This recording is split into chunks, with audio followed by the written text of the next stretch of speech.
Magandang gabi po sa inyong lahat. Si Pastor. Sa military professionalism, hindi ka po pwedeng magsalita anything against doon sa organization mo. So the best thing that you can do is to resign from that organization, and then you can tell everything to your heart content kung ikaw ay wala na sa organisasyon. Ako po ay isang sundalo, ako po ay Brigade Sergeant Major sa Camp Aguinaldo sa reserve sa Aprescom. So what I did was to resign last week. Dahilan sa hindi ko po pwedeng sabihin ang anumang bagay na gusto kong sabihin patungkol sa mga sundalo at yung aming mga kinilalagyan kung ako po ay nasa organisasyon. So sabi ko sa aking commander, gumawa po ako ng letter of resignation. Ang sabi ko ay ako'y nagbibitiw na bilang Brigade Sergeant Major ng aming pong brigada. At ngayon, ako po ay pwede nang magsalita. Hindi na po ako mako-court martial dito. Kasi kung hindi ko gagawin, ay ako po ay subject sa court martial. So, para may iwasan ko, ang mga reservists po naman ay mga volunteer. Kaya anytime po pwede kaming mag-resign at anytime pwede rin naman kaming bumalik. Siguro kung iba na yung administrasyon, babalik na uli ako. Kasi ito naman talaga yung aking gawain. Kaya lang sa gayon, ang aking pananaw ay hindi ko pa kaya yung aming kondisyon at kinakailangan kong lumabas upang ako ay makapagsalita patungkol sa kalagayan ng ating bansa. Ako po ay hindi mahilig magsisigaw. Ito po. At ako po ay mas gusto ko yung ako'y nagsasalita. Ang aking sinasabi ay yung pong kapupulutan ng aral. Okay, ganito po yun.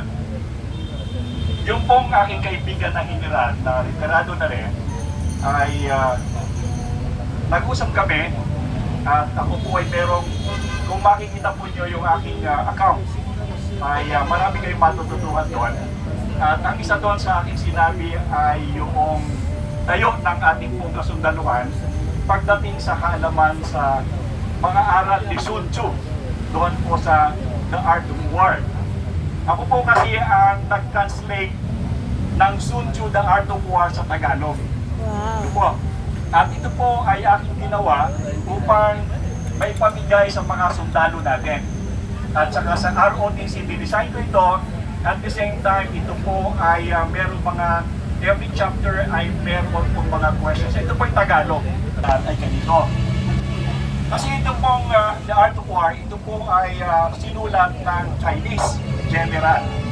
Pero, bagamat ito po ay sinulat ng Chinese, ito po ay ginagamit ng halos sa buong mundo ng mga militar.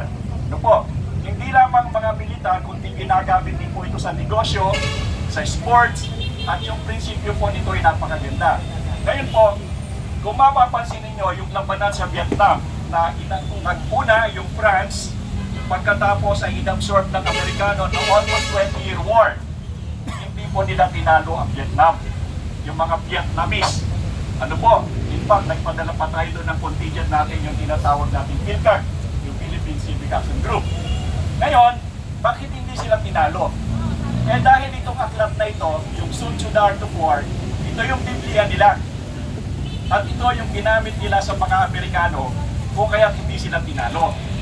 Ngayon, nung matapos ang gera, ginamit ito ng mga Amerikano, pinag-aralan nila, at ito ngayon ay standard na aklat doon sa mga Marine School nila. Hindi ka rin po pwedeng graduate ng Central Intelligence Agency kung hindi mo alam itong librong ito. Ginagamit din ito ng Japanese, ginagamit din ito ng mga iba pang bansa. Pero, ang sabi ng kaibigan kong general, yung daw mga Chinese ay may doctorate na sa Art of War, yung daw mga Pilipino hindi pa nag-grade 1. Ibig sabihin, ang ating pong kasundaluhan ay huling-huli sa sistema ng pakikipaglaban.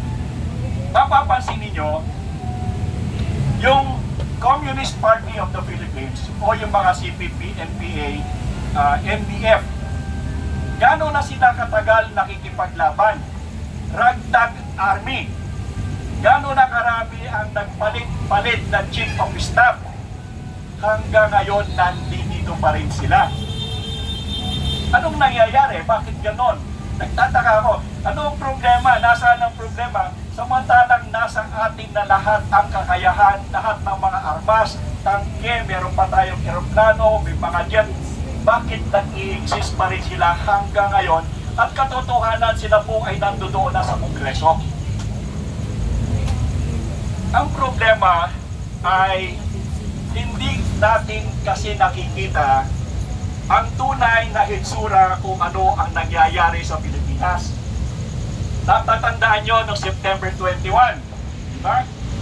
Merong nagrarally doon sa Luneta, meron doon sa may Ayala Bridge, di ba?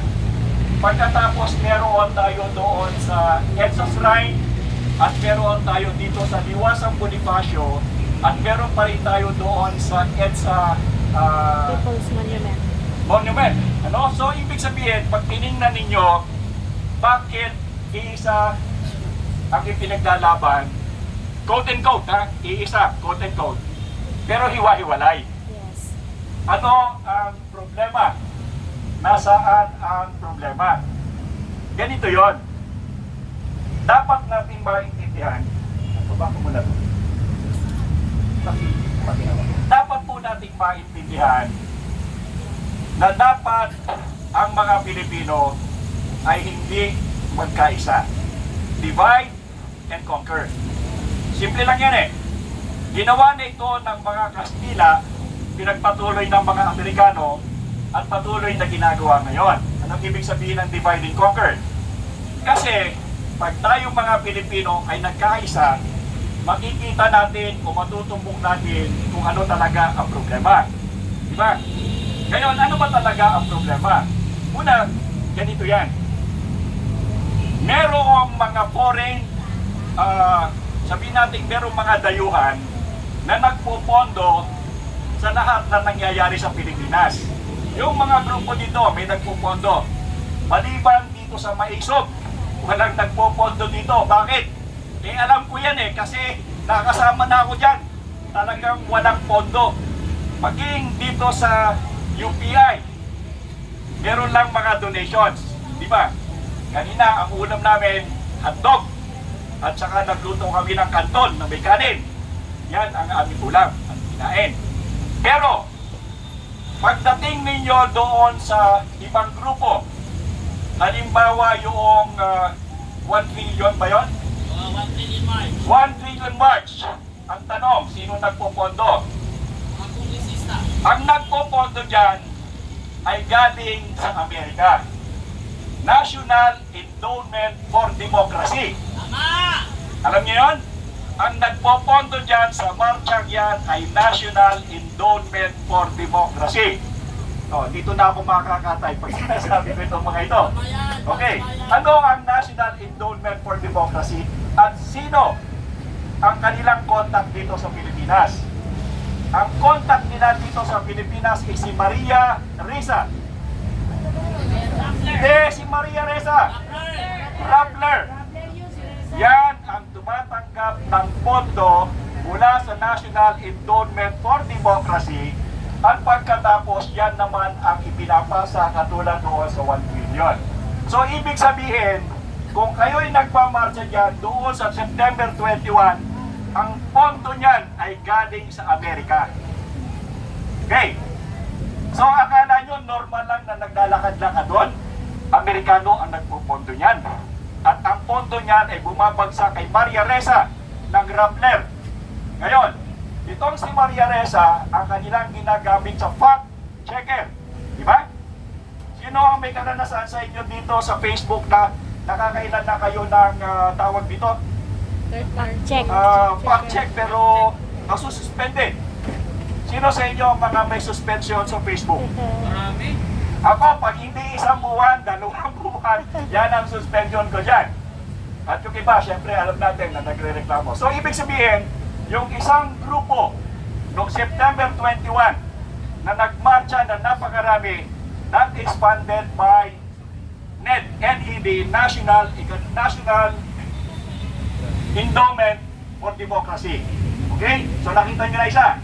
Ikalawa, yung tropa naman nila Ontiveros, yung mga bayan, tawag doon, yung mga bayan black. Okay. Ang pondo niyan ay nanggagaling sa Europe. Okay, nanggagaling sa Europe ang pondo niyan. Matatandaan nyo na si Joma Sison ay nagtagal sa Netherlands ng napakatagal na panahon. Wala naman siyang hanap buhay. Ibig sabihin, may nagpopondo sa kanya doon, at yung nagpopondong mga grupo, maraming grupo na leftist yan dyan sa Europe, yan din ang nagpopondo dito sa Pilipinas. Sinusuportahan nila yung mga leftist group dito, kaya hindi yan nauubusan ng pera. Sa katunayan, pag tinignan ninyo yung mga new people sa army, ang gaganda ng baril yan may mga AK-47. Saan sila kukuha ng pambili kung wala silang pondo? Ang pondo niyan ay nanggagaling sa Europe, kung kaya't yung isang grupo dito na nagmamarcha na kung saan ay lumusog palatan doon sa grupo natin. Yan ang nagpupondo dyan. Okay? So, ibig sabihin, ang isa pa dyan, bukod doon sa National Endowment for Democracy, ang isa pa dyan yung tinatawag na Asia Foundation. Yan din ang nagpupondo. Yan ay nagpupondo sa mga universities at saka sa mga iba-ibang grupo. Ibig sabihin, ang Pilipinas ay nag-aaway-away, pero hindi natin naiintindihan ang nagpupondo ng away natin ay foreigner. Okay, now, bakit ko alam ang Asia Foundation? Okay, noong 2010, ang Asia Foundation ay nag-sponsor ng t-shirt ng PPCRB. Sino nakakaalala sa inyo nun? Yung PPCRB, yung malaking t-shirt na merong malaking dito na kulay blue, na merong kalapate. From NAMPREL, tinanggal ang NAMPREL, pinalit ang PPCRB. By the way, ang NAMPREL was organized by Edward Lansdale. Si Captain Edward Lansdale noong Second World War ay siya ang leader o nakatalaga sa Pilipinas na pinuno ng OSS. Ano ang OSS? Office of Strategic Services. Now, ano ang Office of Strategic Services? Ngayon, yan yung grupo na tinatawag na Central Intelligence Agency. Si Lansdale ang gumawa ng NAMPREL. So, ibig sabihin sa haba ng ating panahon, ang NAMPREL ay Amerikano. Sila Concepcion, hindi sila ang tunay dyan. Ang nasa likod niyan, dahilan sa ang nag-organize ng NAMPREL ay si Captain Edward Lansdale, dating ahente ng Office of Strategic Services na ngayon ay Central Intelligence Agency, na sila pa rin ang nagpapatuloy at nagpapakilos ng gawain sa Pilipinas. Okay, bakit nila ginagawa? Yung gusto nilang gawin na tayo magkalabo-labo, tayo magkahiwa-hiwalay. Simple lang yan. Tatandaan nyo, at dito rin ako napagalitan, dahilan sa natatandaan nyo nung magkaroon ng maisog rally sa Pampanga, kung natatandaan nyo yun, wala naman akong kinalaman talaga doon, na bigla na lamang akong naging isang convenor ng maisog. At pagkatapos, ibinigay sa akin yung isang item tungkol sa security at sabi nila sa akin, magsalita po kayo tungkol si Edka. Eh wala naman ako, napatayo lang ako doon sa lamesa. Pero alam ko kung anong Edka, kaya diniscuss ko ito. Nung pauwi na ako, sir, huwag ka muna uuwi kasi bukas magsasalita ka uli. So ngayon, kinabukasan, nagsalita uli ako tungkol si Edka. Alam yung Edka? Ito yung mga base militar ng mga Amerikano sa Pilipinas. Noong kapanahunan ni Presidente Digong, ang EDCA, 4 lamang. 4 lang yan. Nung mawala siya, ang alam ko, ang sinasabi nila ngayon ay siyam daw, nadagdagan. Pero sa aming paniniwala, hindi lamang siya EDCA o yung mga base militar ng Amerikano ngayon sa Pilipinas. Hindi ba pinaalis na sila? Bumalik na naman sila ngayon at pinapayagan ng ating pamahalaan. Ang alam namin, hindi lamang yan siyang Mahigit pa yan sa siyam. Baka yan ay nasa 22 na base militar. Bawal sa ating konstitusyon. Ikalawa, bakit ginagawa nila tayong mag-away-away? Para hindi natin makita kung ano ang kanilang ginagawa. Doon sa Subic, napakarami nang dumating na mga armas, mga helicopter na ang ginawa nila ay kanila itong ginawa, ikinahon at kung saan sana ilagay dito sa Pilipinas. At ito'y nakahanda anytime na magkaroon ng gera, ilalabas na lang nila ito. Bawal, pero nag-aari. Ang pinaka-problema natin sa lahat ay yung tinatawag ng Typhoon missile, nuclear missile ito. Dinala nila ito noong kapanahon na sila'y nagwa-war game dito. Malikatan. Paglagay sila dito ng mga Typhoon nuclear missile, ang sabi nila, during malikatan lamang. That was August, I think, last year na sinasabihan na dapat itong alisin sapagkat ito'y bawal sa ating konstitusyon. Alam nyo ba hanggang sa ngayon, nandito pa ang mga missile na yan. At dahilan sa mga missile na yan ay nakatutok sa China o sa Taiwan, kaya sa ating ngayon ay nakatutok din ang missile ng mga Chinese. Ano ang kasalanan natin na dadating ang panahon, mangangamatay ang Pilipino, sino ang ating kaaway? Ito ang iniiwasan ng mga Amerikano kung bakit may issue ng mga tambaluslos. Nakita nyo may picture yan may kwento yan may senaryo. Si Tambaluslos, sa aking paniniwala, ang golden boy ng Amerika. Bakit? Sapagkat yan ang gusto nilang ilagay na presidente. At kapag si Tambaluslos na ang presidente, happy na sila. Dahil total control ang Pilipinas. Unfortunately, pumalpak si Tambaluslos. Si Marcos, alam na nila na hindi mag-aari. Alam nila sa Amerika, alam nila kung ikaw ay adik o hindi. Ngayon, kahit adik yan, pababayaan nila yan as long as they can use him. Nagagamit pa yan may pakinabang pa. Pero alam nila na darating ang tamang panahon, wala ng pakinabang yan. Kaya meron silang ipapalit. Ang problema, yung kanilang ipapalit, palpak na rin ngayon. Bakit? Nakita na natin na sa Senado, binasag na ang pula ni Romualdez. Ibig sabihin, hindi na rin pwede si Romualdez. Merong bulong-bulungan at merong pusok na lumalabas na dahil hindi na mag-aari ang Marcos at hindi na rin mag-aari ang Romualdez, ang iniisip nilang ilagay ay cabinet secretary. Ito yung umuusok, cabinet secretary. Isa lang yan. Yung dalawa ang citizenship. Isang Maltese at saka isang Pilipino. Ang problema, siya pa yung merong mataas na posisyon doon sa ating tanggulang bansa. Isipin mo, isang tao na may dual citizenship, ang sabi niya, ni-renounce na niya yung sa. But even then, hindi ka dapat nandiyan dyan sapagkat wala kang sabihin natin pang sarili mong paninindigan sapagkat kumuha ka pa ng other nationality. And yet, pwede sa Pilipinas. Alam niyo dito sa Pilipinas, walang hindi pwede. Pag-aariin, pag-aari. Di ba? Si Abante nga, pinag-aari Di ba?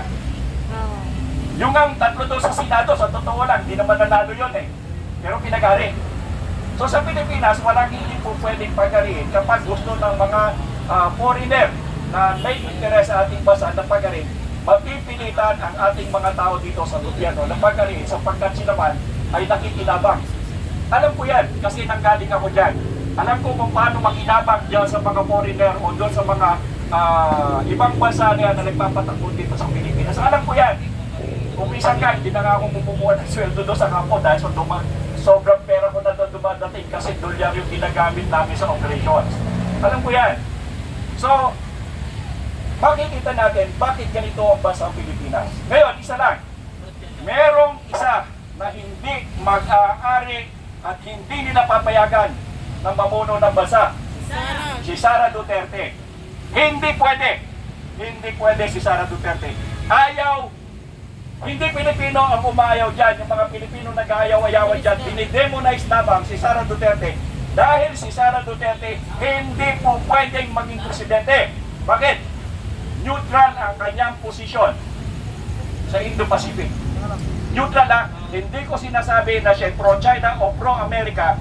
Si Sara Duterte, neutral ang kanyang posisyon. At hindi ito papayagan ng Amerikano dahil kapag ikaw ay neutral, ibig sabihin hindi ka nila kakampi. Ang kaaway ng Amerika, dapat kaaway mo rin. Pag hindi mo kaaway ang kaaway ng Amerika, ikaw naman ang kanilang kaaway. Kaya si Sara Duterte, hindi po pwedeng maging presidente sapagkat ayaw ng Amerikano ang kanyang posisyon. At yan ay alam ni Sara Duterte.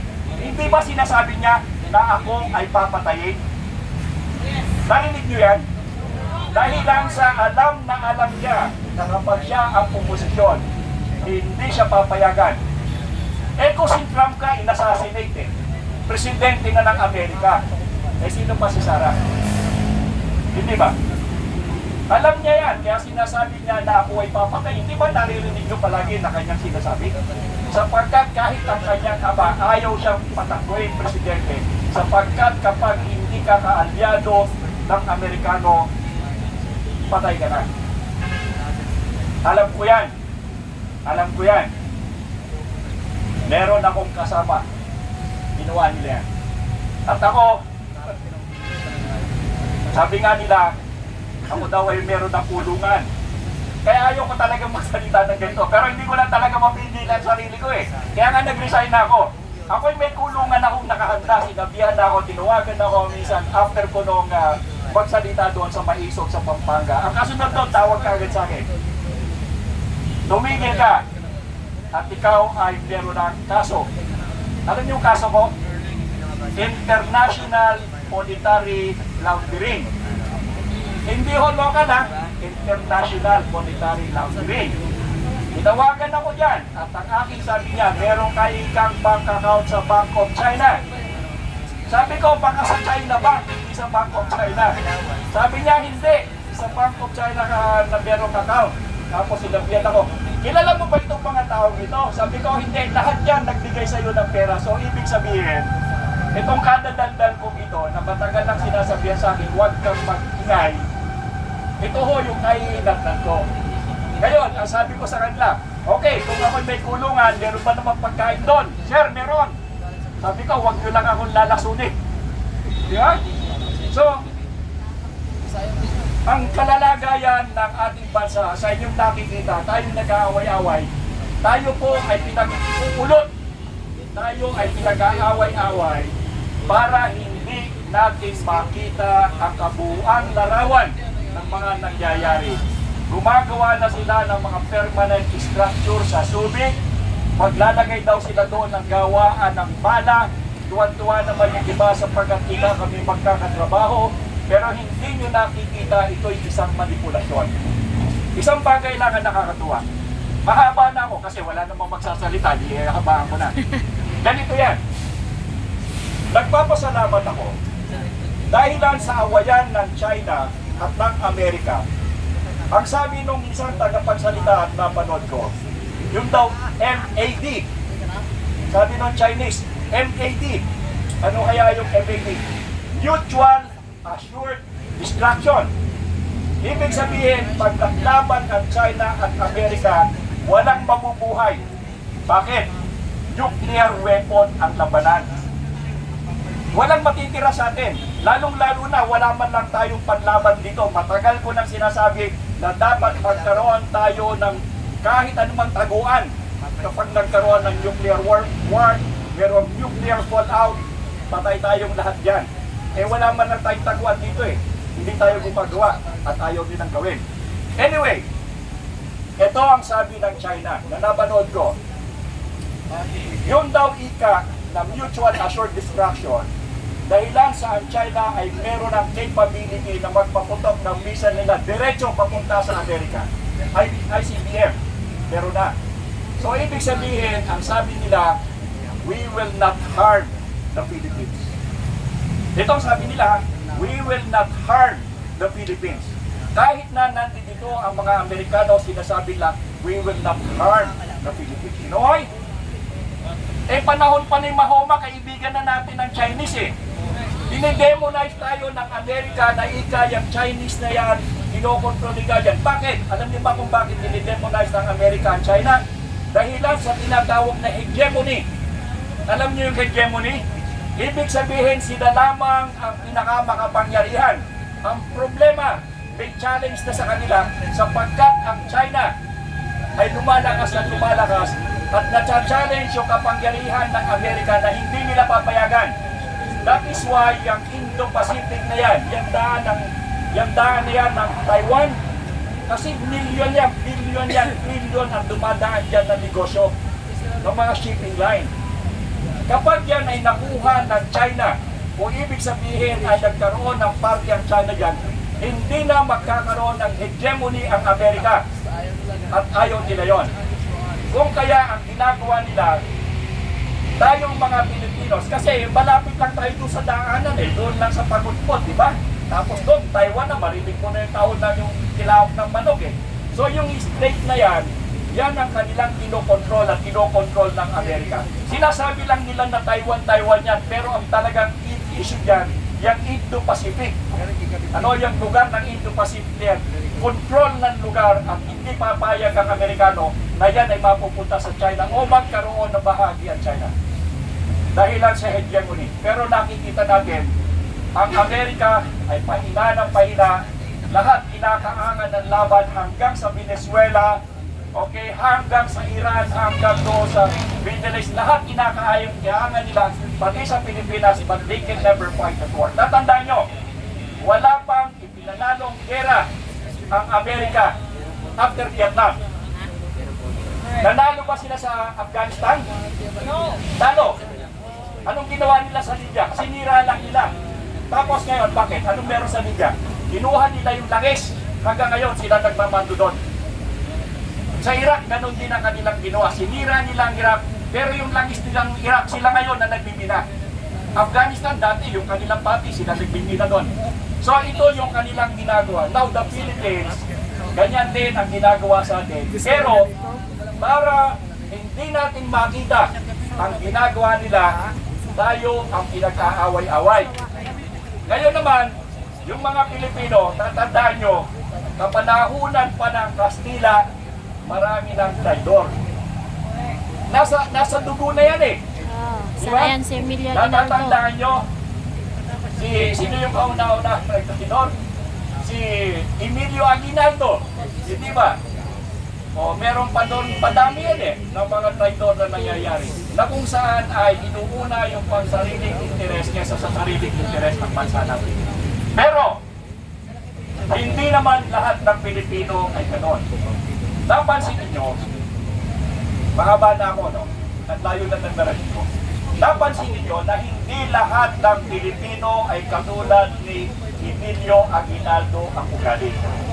Doon lamang sa Senado, merong isang sundalo, retirado, nagpakita ng kanyang tapang na sinasabi niya hindi kaya ng kanyang konsensya. Alam niyo mga sundalo kasi, iba ang utak niyan. Tatandaan niyo, ako yung sundalo, iba ang utak ng sundalo sa sibilyan. Bakit? Pag ikaw ay nagsundalo, kung ikaw ay sa enlisted personnel, dadaan ka ng 6 na buwan ng pagsasanay, tatanggalin lahat ang utak mong sibilyan. Aalisin niyan at papalitan niya ng utak militar. Ang nagkamali sila dito kay Orly na Marines, hindi mo yan pwedeng tawaran dahil yan ay utak militar. Once a Marine is always a Marine. Hindi mo yan po pwedeng alisin ang isang Marines kasi maliit lang yung grupo yan sa Navy. Mga Navy po yan. Pero yan ay ilang group, ilan lamang sila. Ilang batalyon lang yung mga yan. Piling-pili yung mga yan. At ang trabaho niyan, yan ang panubo ng mga Navy. At kahit walang taguan, lulusob yung mga yan. Ganyan katatapang ang Marines natin. At ang Marines, once a Marine, always a Marine. Utak militar ang mga yan. Pasalamat po tayo dahil sa kanya nakita natin at sinabi yung pinakasagradong pangalan. Alam niyo ba kung sino yung sagradong pangalan? Paluslos. Anong pangalan ni Romualdez? Martin! Martin Romualdez. Ito po isang sagradong pangalan.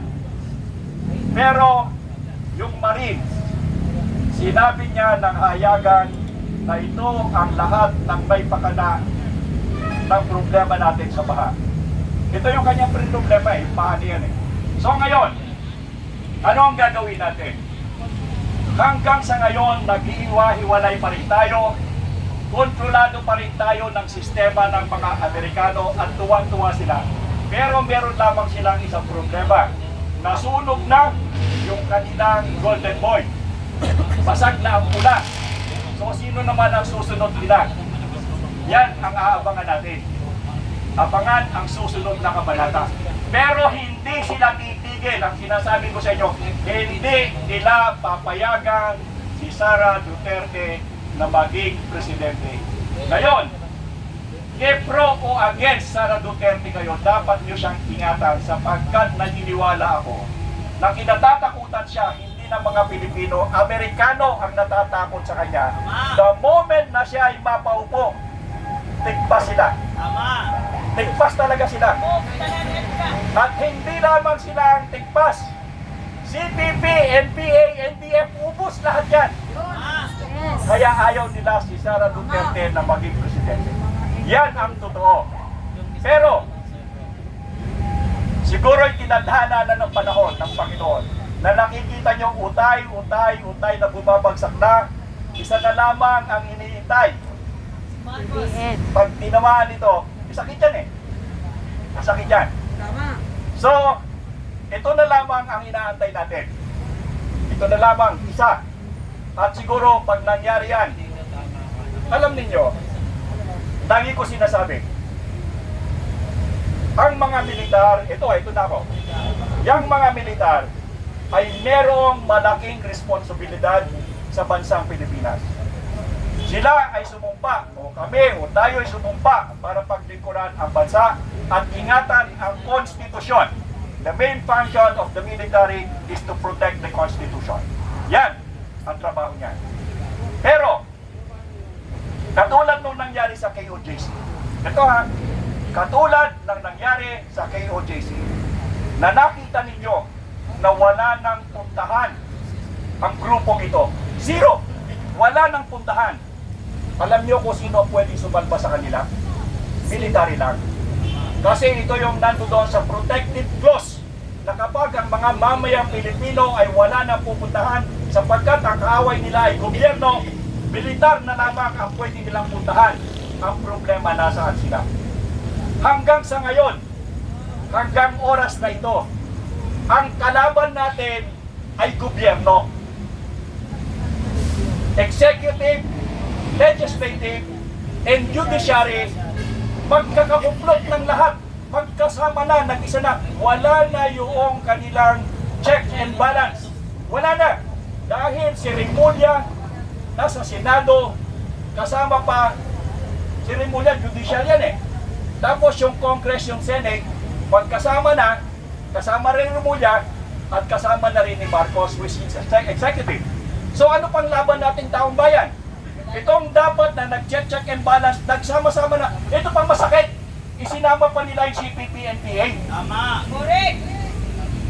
Yung three branches ng government, nagsama-sama na, plus the CPP, NPA, NDF. Tama. Saan na tayo pupunta? Ito yung sinasabi ko eh. Bilang mga militar, bilang sundalo, tayo ang tagapagbantay ng konstitusyon at ang kapakanan ng inang bayan. Pero kung wala nang mapuntahan ang inang bayan, pagkatapos kayo ay nakatingin lamang, ano nang mangyayari sa bansang ito? Wala. So, naintindihan ko rin yan eh. Bakit hindi sila kumikilos? Ito ha, bakit hindi sila kumikilos? Unang-una, yung SND, O, yung mga taga-DOS dyan, makinig kayo. Merong maraming DOS dito eh. Taga-DOS, makinig kayo. Yung SND, hindi yung kikilos. Bakit? Eh, dual citizenship yan eh. Dalawang citizenship yan. Sabi niya, eh, wala na ika yung isa. Pero tatanda mo, nag-dual citizenship ka. Wala kang karapatan na humawak ng posisyon yan. Yan, Sintidoro. Ikalawa, yung ating Chief of Staff na ating hinihiling na tingnan kung ano ang kalalagayan ng ating bansa. Wala rin kilos. Ang laging sinasabi ito ang laging sinasabi ay chain of command. We have to follow the chain of command. But how about the command responsibility? Magkasama yan eh. Hindi mo po pwedeng paghiwalayin ang chain of command at command responsibility. Sa chain of command, ang pinakamataas ay ang commander-in-chief, which is the president. Now, ano ang command responsibility niya? Ginulo na niya ang buong Pilipinas. Nagkakagulo tayo dahilan sa yung commander-in-chief mahina, weak, umiyak. Saan ka nakakita na commander-in-chief naghahari ka doon sa Armed Forces of the Philippines dahil lamang sa baha umiyak ka? Anong klase kang commander-in-chief? Pagkatapos yung command responsibility mo, nagkakagulo na ang inang bayan, nagkakagulo na ang mga tao, nag-aaway-away na, at marami nang napapahamak dahilan sa korupsyon at pagnanakaw. Still ang sinasabi ng Chief of Staff, we follow the chain of command. But how about the command responsibility? Nasaan? Ito yung ating problema. Another problem, yung karamihan sa mga opisyal natin, sa aking tingin, at sabihin naman hindi ako nag-criticize, ito sinasabi ko lang ang totoo. Bakit? Marami sa ating mga opisyal na matataas ang grado, hindi rin sila makakilos. Sapagkat kung sila man ay kumilos, tatandaan mo, ang bawat mataas na opisyal ng militar ay gusto rin makaangat ng rango. Katulad ng colonel, gusto rin niyang maging general. Yung general gusto niyang maging 2-star, 3-star. Pero itong tatandaan nyo, yang lahat ng mga sundalo niyan, kahit yan ay nakapasa na sa Board of Generals, sinabi ng Board of Generals na ikaw ay qualified para tumaas sa rango. Pero, kapag dumaan sila doon sa, ang tawag dito, yung namimili, yung, nawala ko. Commission appointment. Yung sa Commission on Appointment, ito tandaan nyo, doon sa Commission of Appointment, puro civilian yan. Politiko yan. Politiko yan. Ngayon, kapag ang isang politiko doon sa Commission on Appointment ay umayaw sa'yo, hindi ka na mapupromote. Tandaan nyo yan. Kahit na ikaw ay pumasa sa Board of Generals. Bakit? Sino ba talaga ang tunay na nakakakilala sa'yo? Simula nang ikaw ay maging teniente hanggang maging colonel ka, yung Board of Generals. So kilala ka nila, alam nila ang buhay mo. Yung mga commission on appointment, anong alam nila sa'yo? Wala. Pero dahilan, ito dahilan sa nung ikaw ay bago pa lamang na sundalo. Halimbawa, ikaw ay battalion commander. Ikaw ay napaaway sa isang politiko. Tatandaan ka nila. At pagdating mo, kahit pumasa ka sa Board of Generals, pag dumating sa Commission on Appointment, pag sinabi ng taong na-offend mo, at sinabi sa Commission on Appointment, kaaway ko yan. Palagay mo, kahit yung sundalong ito, pinakamahusay na, sabihin natin na qualified and capable of doing or granting the higher rank, pumasa na sa Board of Generals. Pero dahil lang sa pinakaaway siyang isang politiko, hindi siya mapupromote. Ano ang alam ng mga taong ito sa kanya? Wala. Samantalang yung Board of Generals, simula pa nung changing nete hanggang maging colonel o saan, alam nila yan. At sasabihin ko sa inyo, kapag ikaw ay sundalo at ikaw ay nakaabot ng colonel, maswerte ka na buhay. Maswerte ka. At kung ikaw ay enlisted personnel, nakarating ka ng master sergeant, magpasalamat ka at buhay ka. Dahil ang buhay ng sundalo, teniente ka pa lang at private ka pa lang, ikaw yung nasa unahan, ikaw ang unang tatamaan. At kapag ikaw ay nakalusot, maswerte ka. Pagkatapos itong mga politikong ito, dahilan lamang sa nakaaway mo sila, hindi ka na ipopromote. Bagamat ikaw ay sinabihan ng Board of Generals na pasado. Kaya ito ang problema. Dahil dito, yung mga sundalo, ingat na magkaroon ng kaaway na politiko. At kung ang politiko ay merong kahilingan, mahirap nilang hindi pahindihan.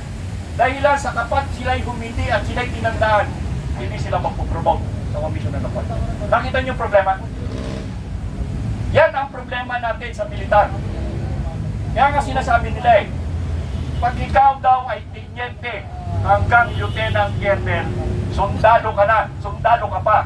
Pero pag nag-colonel ka na hanggang general, hindi ka na sundalo, politiko ka na. Because you are already playing with this politician.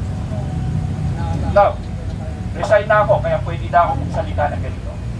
Sinasabi ko lang ito, dahil ito yung totoo, ito yung katotohanan. At ang nangyayari dito sa atin, kontrolado, maging ang mga militar, kontrolado. Nakakaawa tayo. Wala na tayong mapuntahan. Hindi ba niyo napansin tahimik na tahimik? Wala man lang kilos. At ito pa isa, yung EDCA na yan, yung mga Amerikano na yan, ang dahilan kung bakit sila nandito sa EDCA ay sinasabing sila ay tutulong sa atin kapag merong kalamidad. Di ba? Yan ang kanilang tungkulin. Kasama yan sa kanilang tungkulin sa Pilipinas. Na kapag nagkaroon ng kalamidad ang EDCA o yung mga Amerikano sundalo yan ay tutulong sa atin. Ang tanong, meron ba kayong nakita kahit isa? Wala! Nasaan sila? Nagtatago. Nag-aabang ng gulo. Magtatago. Nasaan na yung tutulong? Alam nyo dati before the EDCA, nung Pangulong si panahon ni Duterte, kasama namin yung mga yan. Bakit ngayon wala? Wala kayong makita na sila'y tumutulong. Dati-dati, naggagawa ng mga school. Dati-dati, pag may baha, nandoon yung mga sasakyan. Ngayon, wala kayong makita kahit isa sa mga taong yan. Nasaan ng EDCA? Ano talaga yan? So, sinasabi ko, tayong mga Pilipino, pinaglalaruan lang tayo. National Endowment for Democracy, IBON Foundation, Asia Foundation, ito yung grupo na kung saan ay kumikilos upang tayo'y pag-away-awayin, hindi tayo magkasundo-sundo.